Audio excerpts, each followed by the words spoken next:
Hey guys, Matt Rudisell here. I'm your host for the Experts Game podcast, and I just wanted to welcome you back for another great episode. Today, we don't have an actual expert in the studio with us, but I get to tell you a little bit about a book that I just received and the expert that actually wrote it. So stay tuned, and we'll get started in just a moment. Before we get started today, I want to show you this great picture back here. I got that for Father's Day. That's where I went to school, my alma mater. I thought that was actually a drawing, a painting, and my wonderful daughter put it together for me, and she said that used to be one of my old T-shirts that she had salvaged into and put into a frame. So I am very thankful for that. I love Georgia Bulldogs. I hope we get a football season this year, but I really honestly don't know what's going to happen. So let's get into today's message. Today, we're going to review a book called Traffic Secrets. It's by a guy named Russell Brunson. Now, Russell, I have been following him for probably about 3 years now, and I wish I had learned of him before then, because what he has shown me in building businesses has just been so valuable. He started off, and I guess where I first learned about him is I got this book in the mail called .com Secrets. And .com was the first, or .com Secrets was the first book in this trilogy that he just finished up with this one, Traffic Secrets. So I read .com Secrets, and I just learned a brand new way to build businesses and to grow businesses. And it all had something to do with funnels. And sales funnels, as you know, I teach a class on sales funnels, but sales funnels are unique because a lot of people don't think that way, but they really do act that way sometimes, or they should act that way sometimes. Sales funnels is really just about giving more value to your customers in providing them with what they really need in the first place. Sales funnels have a lot to do with providing excellent customer service. You've got to find, who your customers are and what they want. And then they have a lot to do with upsells and providing customers that extra value that they're going to need anyway, but maybe a lot of times businesses don't even tell people about it. I learned something really valuable from Russell after reading that book, and it was simple, called hook, story, offer. A lot of businesses work really well on their hook. They try to get the businesses or the customers to stop and listen to what they have to talk about, so they have that part worked out. And then they tell about the story, so they're really good about telling about themselves and about what the product or the service can do and how it can benefit people. But there's a lot of businesses that don't present the offer. And the offer is the most important part to all of that, because without the offer, nobody's going to buy anything from you. Now, don't get me wrong. I mean, a hook in a story, that's definitely important, because without the hook, they wouldn't even pay attention. Without the story, you don't build that relationship. So I learned how important those three things are to any business that you might have. You have to have the hook, story, and offer. So I read .com Secrets, and it was just phenomenal. Then the next book came out. It's called Expert Secrets, and it really talked about how to implement what you learned in .com Secrets and how to expand your message to the world. And then he came out with Traffic Secrets. Now, I had the pleasure this past January and February to go to this conference, which I will let you know was the best conference I've ever been to in my entire life. And it was called Funnel Hacking Live. It was in Nashville, Tennessee. I met people from all over the world, some great relationships that I still, have to this day. We've all been under stay-at-home orders recently, so I haven't been getting out that much, but I've been communicating with people through Facebook and through Instagram and online marketing. And I met some great people at that conference, but I also learned a tremendous amount of material. And what's funny is, and I asked a friend of mine, Michael Kilpatrick, a few weeks ago. I actually met him at the conference after seeing him online for months before that, and we got to be good friends. And He actually was on the podcast last week.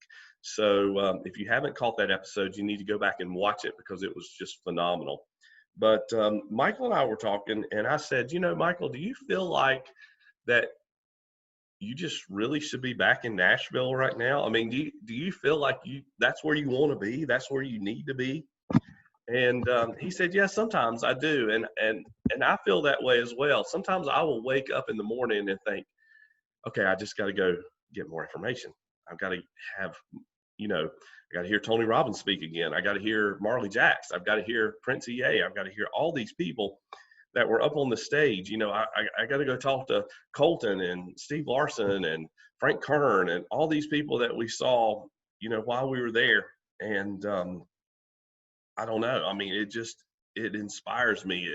It makes me excited. And I'll let you know, I've already got my tickets for next year. I mean, it's a year away, but I'm excited. I'm ready to go right now. But I was anticipating getting this book, and it took a little while. It came. I think the launch date was the 1st of May, and when it came out, not the launch day of the book, but when it was actually the ship day, I guess I should say. When it came out, I was just excited. I was like a kid at Christmas.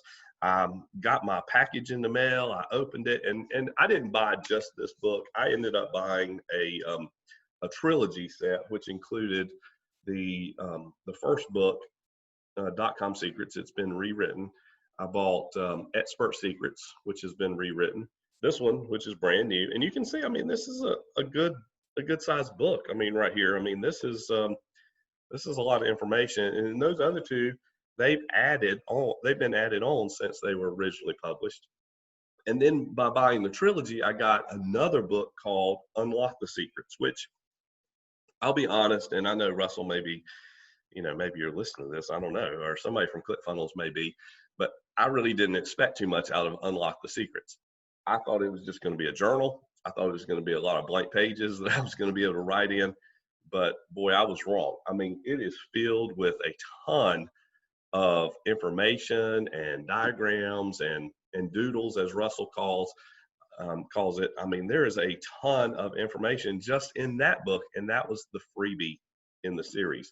Only place you can get it is through the trilogy. So don't worry, I'm gonna put a link on the page so you too can buy this book. And if you look through the funnel that is there, you'll learn a little bit more about funnels and how they actually work. But you'll also see the trilogy set there as well. So you can purchase that if you want to. But I want to do a quick review today of just what I've kind of went over in this book. And honestly, I'll tell you that I have not read this entire book. I have been swamped in my business lately, and I am so blessed. I'm so happy and thankful for that. But I've just been running day in and day out with consulting clients. I have finished teaching and training for the spring, but as you may know, I just finished up last week, which is about a month past when I normally teach. So I just want to say publicly how grateful I am, how thankful and blessed I am that you have paid attention to these podcasts, that you've come to my classes. The last few classes I had people from all over the world there. I thought it was kind of unique that I was getting people from the United States, parts of the West Coast like California and Washington State. But then when I heard that somebody was from Kenya and somebody was from England, and then I saw a guy from England that kept coming back to the classes, the different classes that I had. It just made my heart feel good that that I was able to spread a message of some of this training that I've been able to teach in person to many of you. I'm now able to build it online. So some future great things will appear with that, and I'm excited to offer those to you in the fall of this year. But today I want to kind of digress and get back to the task at hand. This book, Traffic Secrets. You can look at the cover of this book and just get a message.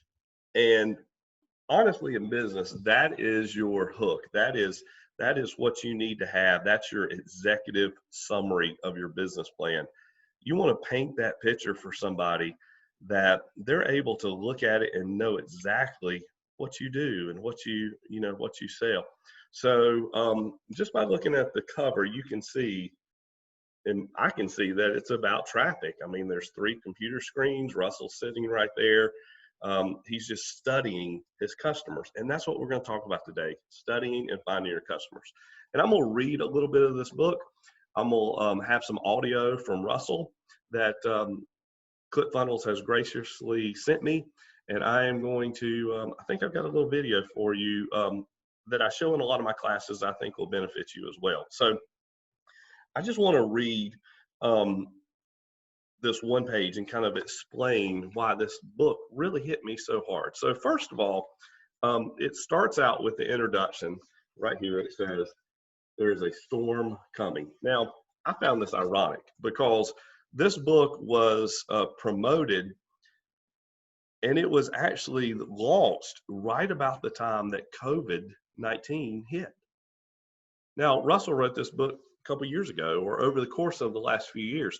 And, or that's when he started writing it. He didn't know. Nobody knew that this was going to happen. It's very ironic that it happened. And the whole time I'm thinking, oh my gosh, I feel so sorry for Russell because he had his book launch right in the middle of this pandemic. What is he going to do? Well, I think it may have assisted a little bit because people were able to focus a little bit more on other things. But I just want to read to you on page 9 of the, actually page 5 of the introduction, and I'll just start off with this. It says, "If you rely 100% on Facebook for your traffic, then this is your warning that a storm is coming. You should implement everything you read in this book so you can protect your company and thrive during that storm.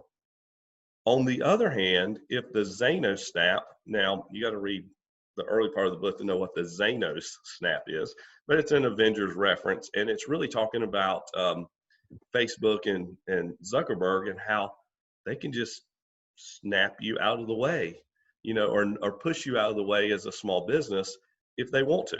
So let me go on. On the other hand, if the Zanos snap has already happened and you woke up one morning to a dead or quickly dying business, then this book is your answer on how to save your company and get it to thrive again. Over the past decade and a half that I've been playing this game, I've survived and even thrived during dozens of Google slaps, the death of email marketing, algorithm changes, the rise and fall of tons of social networks, and the fragmentation of online media. The question begs to be asked, why did we survive when so many other companies have failed? 2 reasons we survived when others failed. We understand how to use funnels. With funnels, we can make 5 to 10 times as much money for each visitor who clicks on our ads, so we survive and thrive when cost goes up. We have mastered the strategy, not just the tactics behind getting traffic, and these strategies work on all advertising platforms in the past, present, and future. If you master these strategies, then no slap or snap can affect the lifeblood of your company.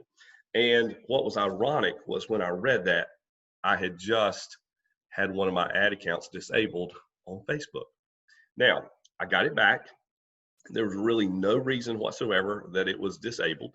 I ended up getting in touch via email with the right person, and they reviewed it, and they sent it to another team to review, and they sent me an apology. They basically said, "We're sorry. We don't know why your ad got flagged, but it did, and you now have access to your ad account," which I was very fortunate. I was very lucky because a lot of times, number one, you can't get anybody at Facebook. Number two, even if you did nothing wrong, you violated their policies, which you will probably never learn what those policies are, even when you read their policy manual, which I went back and I did again, just to make sure that I hadn't done anything wrong. Now, my scenario is that I was teaching an ads class, and I had shown how to build multiple types of ads, and I had put different pictures in with the text. And what was really funny is I was advertising a class that was coming up, and I showed the students how to do it. So at the very end, I hit confirm. So the ad went into their circulation to be reviewed. Well, within 2 or 3 seconds, I had clicked on that ad to cut it off, to cancel it. So it didn't even get to the review process. However, about 10 minutes later, I get an email saying my ad account has been disabled because I violated their policy. And then about 20 minutes later, I got an email stating that my ad was up and running. So I was a little confused what was going on. I started an ad, I canceled it before it even got reviewed. It then got disabled, the entire account. Then I got an email saying it was running. And then I went back and it was still disabled. So my only thought is that they thought maybe I was trying to offer a free class that was not free. But I assured them that it was a free class, and it was free. I it didn't charge for anybody. It was held within community colleges, and that really wasn't the point because the ad was not even running. So confusion. They sent me a letter saying, we're sorry, we don't know why this happened, but my ad account is still there. So I got the Zanos snap, so to speak. That's what Russell talks about here in this book. And my point with that is that it can happen to you as well.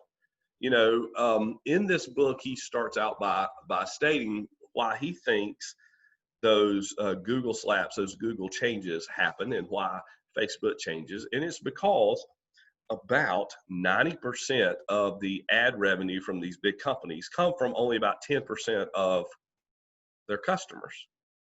These customers are spending millions of dollars a month, and Facebook and Google want to keep them.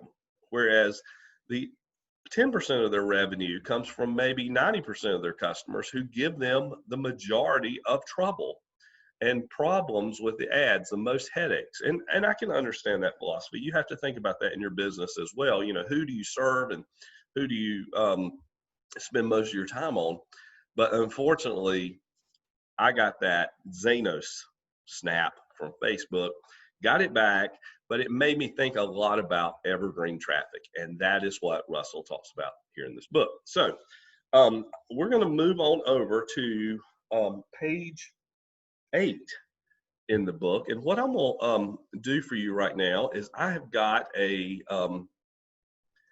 audio file from this book, and I want to just play it for you right now. So here we go.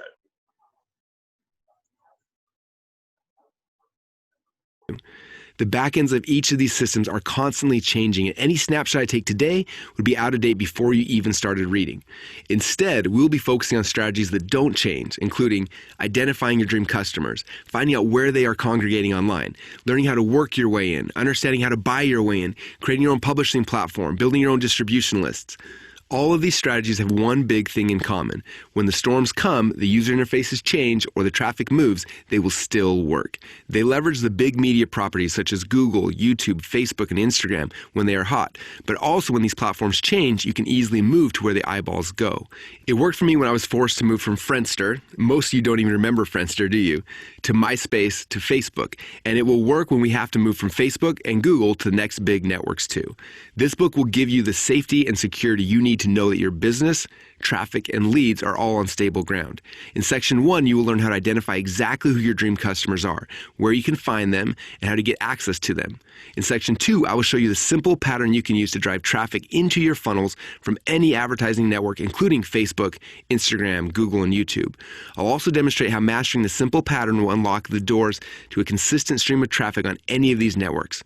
Finally, section 3 will reveal powerful growth hacking techniques that will help you to increase your traffic even if you don't have access to Facebook or Google or any of the other advertising networks. Mastering these growth hacks will give you the ability to build your traffic foundation on solid ground. I spent over 15 years learning and mastering these concepts and strategies, and I'm so excited to finally be able to share them with you right now. Okay, so what we heard in that was I hope you heard all of that. I think the audio might have been off just a little bit at the beginning, but basically he outlined what's going to happen in the book. And he really talked about your dream customer, which is the first section, section 1, your dream customer. And I want to talk to you a little bit about your dream customer, because I teach a few classes on finding customers. I teach some marketing classes. And throughout these classes, the number one thing is, who is your dream customer? And number 2, where are they? Where can you find them? So I want you to start thinking about who that dream customer is. Most people think about their business is really about them. I built this business. I built this company. This is what I want to do. But in reality, in order to survive, you have to think about your customer. What do your customers want? What do they need? What are you able to provide them with? So, number 1, who are your customers? And number 2, where are they? Where do they hang out? So what I want to flip over to real quick is I'm going to share the screen again. And this is a video by a guy named Tyson Zahner.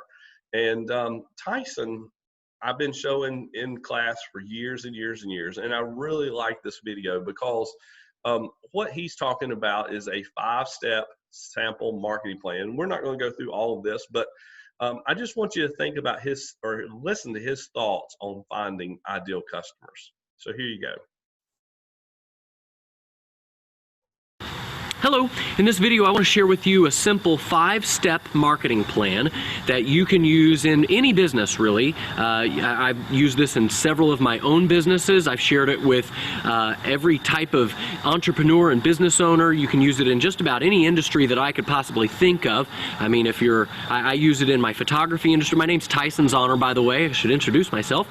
You can Google me. I'm a real person. I live in Missouri. I have a photography studio in Missouri. I use this approach in my photography studio, but I've shared this, I've used this approach in other businesses. I have a network marketing business I've used it in. I've shared it with realtors and doctors and dentists and hairdressers and dog groomers, and I mean any type of business or industry can use this marketing approach. It's basically a fill-in-the-blank 5-step plan that if you do it, you're going to have a formula for success for marketing whatever product, business, or opportunity, as long as you lay out the steps correctly, you fill in the blanks, and you execute it properly. So I'm going to head inside my house and I'm going to walk you through the steps, pull up the slides, so give me just a second and we'll start going through the 5 steps for you right now.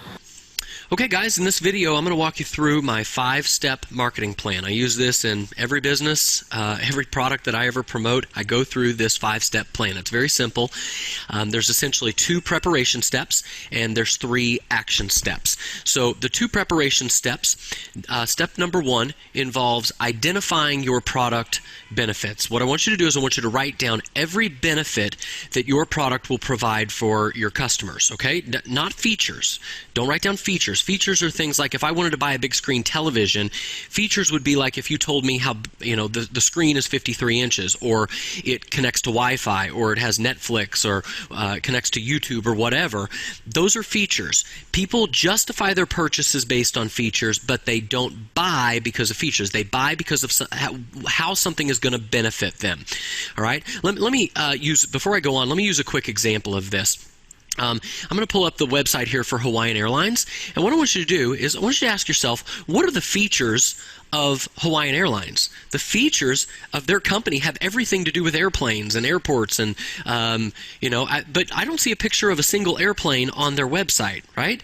They're focusing on the benefits of their company. What are the benefits of Hawaiian Airlines? It's, well, they can get you to Hawaii, and the takeaway is here, focus on the destination.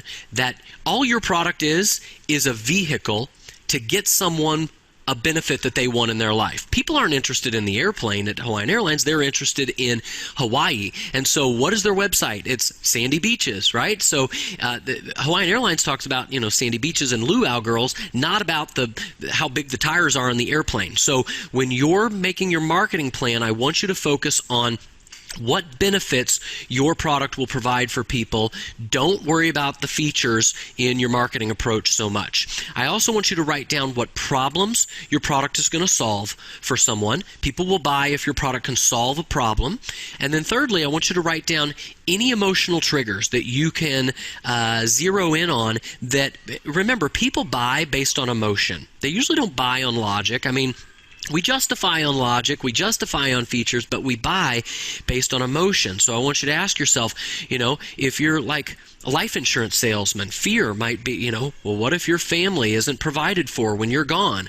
Or, Joe down the road's really going to be jealous of you with that big screen television, right? That's a benefit of buying the TV. The benefit of buying the big TV is I can see it across the room, or man, that's going to look great in my living room, or Joe down the road's really going to be jealous of my big screen, or happiness or guilt, any of these emotional triggers. So identify your product benefits and what emotional triggers and what problems that product solves. Write down every single one of those you can think of. Then step 2 is you need to identify your target audience. I want you to write down everything you can think of about your perfect customer. Are they men? Are they women? Are they married? Are they single? How old are they? How much money do they make? What kind of occupation do they have? Do they like to travel? Do they have kids? Do they like to eat out? Do they like to eat in? Do they like to cook? Are they interested, where do they live? Are they homeowners? Do they rent? Everything you could possibly think about your perfect customer, I want you to write it down.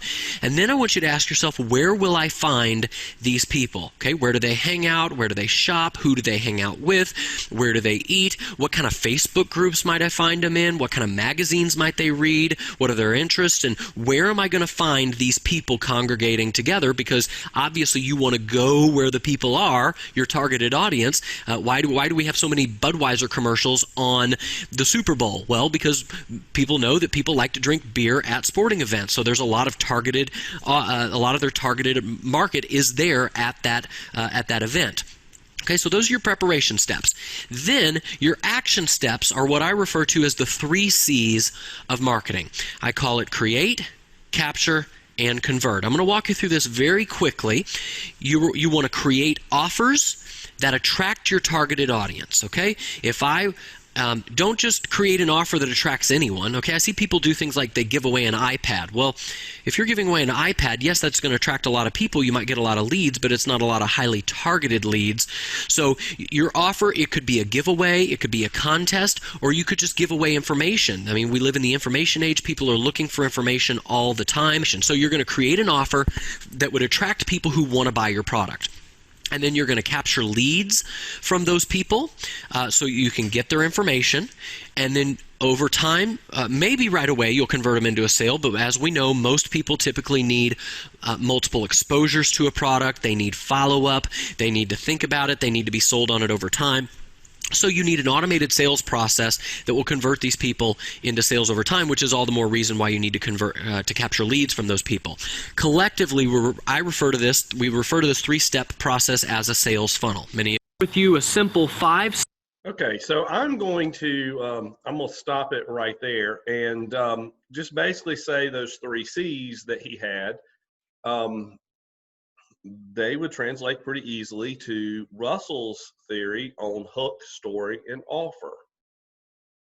You're capturing people with the offer. You're getting those leads with your story because you're building that relationship. And then I said offer to begin with, I meant hook. But then what you're doing is you're converting them into sales based on your offer. So that is what Tyson has to say about finding your customers. And I want you to think back to when you first started your business or your service business, your product business, your service business. At that point, you were your dream customer. So what did you want? What did, what made your product or service something that you would buy?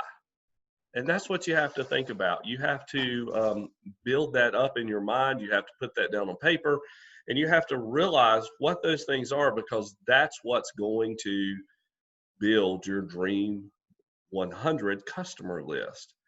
You're going to have to build up a list of people that want to buy your product and figure out why they want to do so. So that is your dream 100. And one of the next things that he talks about in the book, and I'm just kind of skipping over a few things. There's a ton of information on every single page in this book. You could take notes on every single page in this book because there's that much knowledge here. But the next one is right here. It's your 3 core markets or desires. And I've got a little audio on this one as well.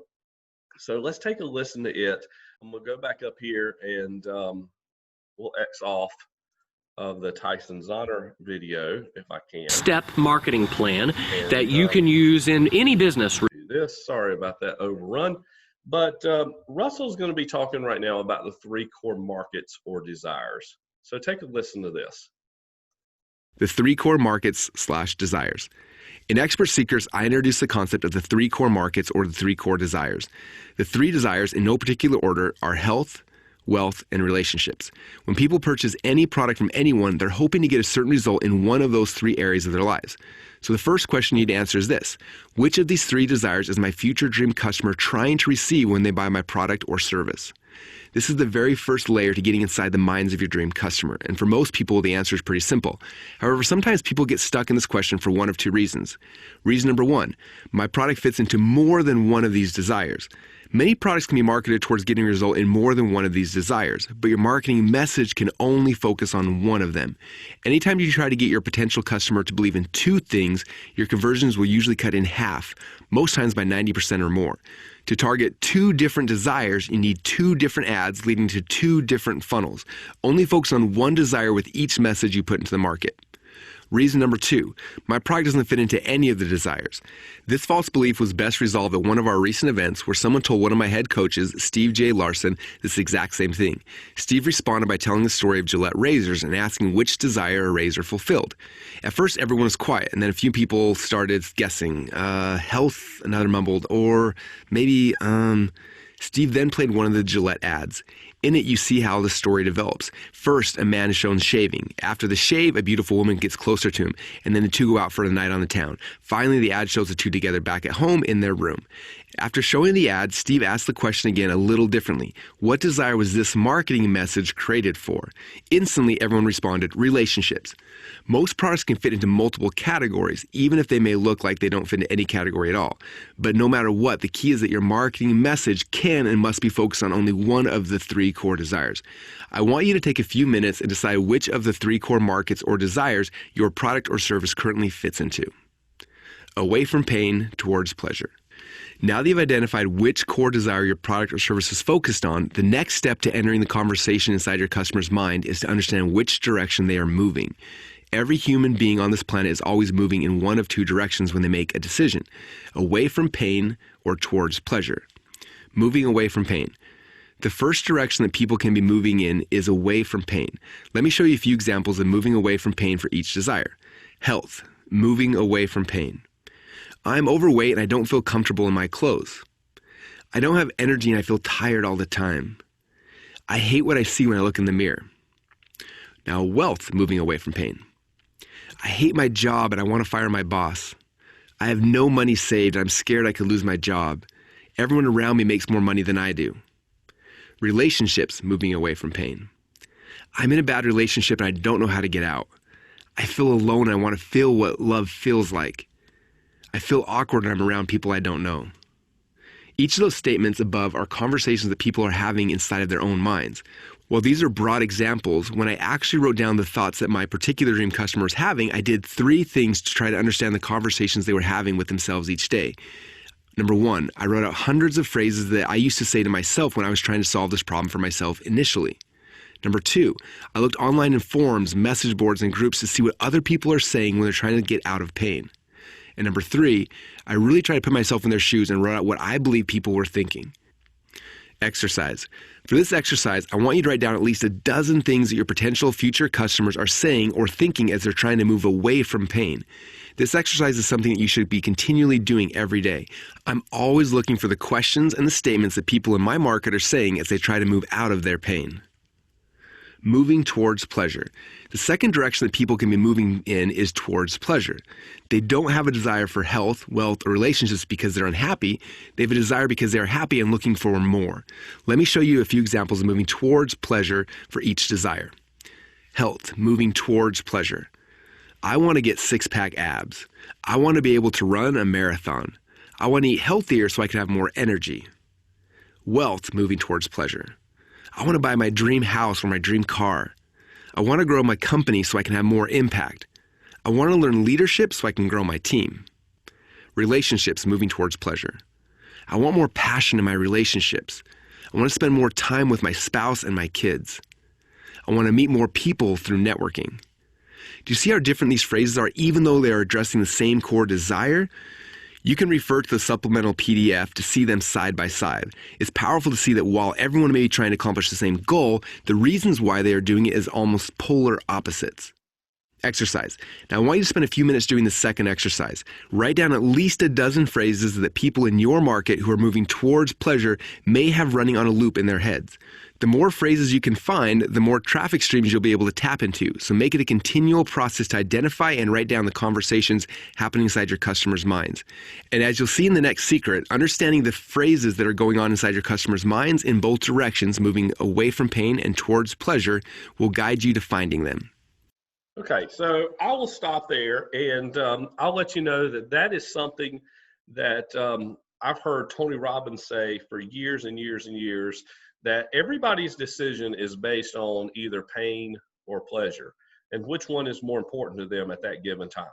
So I want you to think about that in the minds of yourself and also the minds of your customers as you are building your Dream 100 list as to who your customers are, where they're going to be found, what do they want, what benefits do they need, and then how are you going to sell them that product with the actual features? So you have to think about all these things with your core market, your Dream 100 market, so to speak, and what you're going to do in order to grow your business. So finally, I want to kind of show you, I want to read to you one last thing in the book, and this is an exercise to maybe make you just kind of reiterate some of the things that we've talked about. So at this point, you should probably be asking yourself these questions. What are the top websites that my dream customers already go to? Where are they at? Where do you find them on the internet? What forums or message boards do they participate in? What are the Facebook groups they engage in? Who are the influencers they follow on Facebook and Instagram? What products do they listen to? What podcasts do they listen to? What are the email newsletters they are subscribed to? What blogs do they read? What channels do they follow on YouTube? And what keywords are they searching for in Google to find information? And Russell goes on to say, these questions will help you start identifying where your dream customers are hiding. The answers to these questions should be simple, especially if you are your dream customer. And then he talks about when he launched ClickFunnels, and he says, when I launched ClickFunnels, it was easy for me to find startup entrepreneurs, my dream clients, because I was a startup entrepreneur myself. I started looking at where I was already congregating, which podcast I was listening to, which blogs I read, which email list I was on, etc. And instantly I knew exactly where my future dream customers were hiding. So that's what you guys have to do too. Do a little research, figure out where you were when you first started this company, write it down. What did you want? What did you desire? And then find your customers based on those things. So that's all for today. I hope you guys have enjoyed today's Expert Game podcast with the review on traffic secrets. I've got a link that I'm putting with this video that you guys can go to purchase this book if you would like. I think that you'll find it's well worth it. And until next week, go back and look at some of the other Experts Game podcasts that we have. Make sure you share this stream with your friends and family, and make sure that you check in with us next week. I hope everybody's having a great summer so far, and I will see you next week, which is actually July 3rd, our Independence Day, or the weekend. So I hope everybody is blessed. Until next time, I hope you can grow your business and that you are happy in doing so. I will talk to you soon. Have a good day.